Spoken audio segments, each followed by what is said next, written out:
Wow, joining me on the show, Dave Silverman. He is the president of American Atheists, a group that put up that billboard. You didn't even have your own money. You had to get it from somebody else, a donor? Well, we have lots of donors at American Atheists. All right. I don't really care what your views are. I get it. You don't believe in God. That's fine. You're free to believe whatever you believe. Is it just Christians you're picking on, by the way?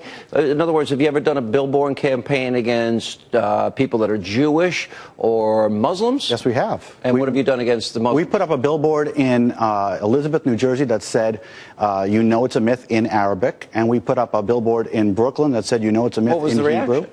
Actually, the Islamic billboard, the Islamic people were actually all about, well, this is a free country and you can say what you want, and some people agreed and some people disagreed. Well, look at the reaction to the Danish cartoons, or look at the reaction to this YouTube video where Salman Rushdie and the Satanic Verses. There's been some very...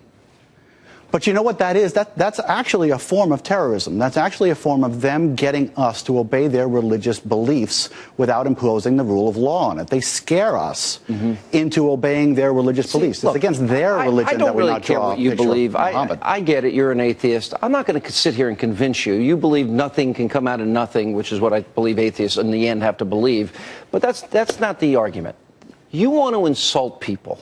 You want to attack them. You want to, you know, stick them in the ribs on their holiday, and you just want to be rude and narcissistic and mean. Why? Sean, we have never put up a billboard criticizing people. We criticize religion, and religion is perfectly open market. But people believe in religion. I'm a Christian. I look at a picture of Jesus, and you just want to rub salt in a wound. No. Why are you doing it then? Because this is the time of year when so many atheists who call themselves Christians drag themselves to church against their own will because they think the church... Atheists who call themselves Christians. You don't know atheists who call themselves Christians. You said it. You said let me explain what I'm saying here, okay? They drag themselves to church because they think the church is an integral part of Christmas, and it's not. We're saying for those people, you can keep the merry, you can have a party. You don't have to go to a church in which you don't believe. You don't have to pray to a God in which you don't believe, and you don't have to donate money. Nobody's forcing you to go to a Christian church, a Catholic church, a synagogue, or a mosque. I disagree. Wait a minute. If they're allowing people to force them to go, that's their problem. Well, and we're telling them not to. That's exactly the point of the billboard. Don't allow people to force you to go to church. We know that a large population of Christians are actually atheists. Yes. If they are really atheists, and they don't have the courage of their convictions. I mean, you're an atheist. You come on this program and you say you're an atheist. Right. All right. What am I? So there's a lot of familial and social pressure that keeps atheists in the closet, and we at American Atheists are trying to relieve that pressure.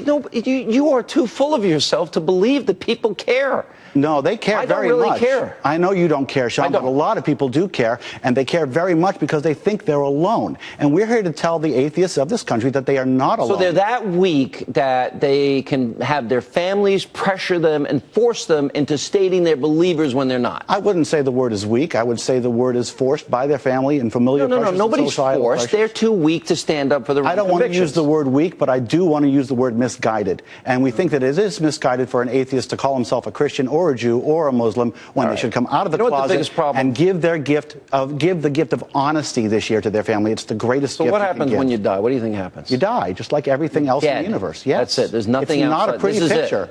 This is it. There's no fantasy here. The reality is that every living thing dies. Let me ask you this. Do you believe in the Big Bang Theory? Do you believe in evolution? Yes, of course I believe in evolution. Hang on a second. Now, my next question is, so where did all of those molecules and energy come together to collide to create universes within universes, the sun, the moon, the stars, the planets, human life, animal life, and plant? That just happened randomly by accident. The fact is... So nothing came out of nothing.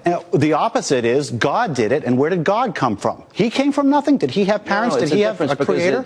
No, it's not a difference. Because you're looking at this from a very narrow, egotistical vantage point. It's not about ego. It's about science, You can't believe there's something greater than you. No, that's not it at all. The fact is that in absence of knowledge, if we don't know something, that's not evidence for an invisible magic man in the sky. That's evidence for the fact that we need to learn more. That's what it means.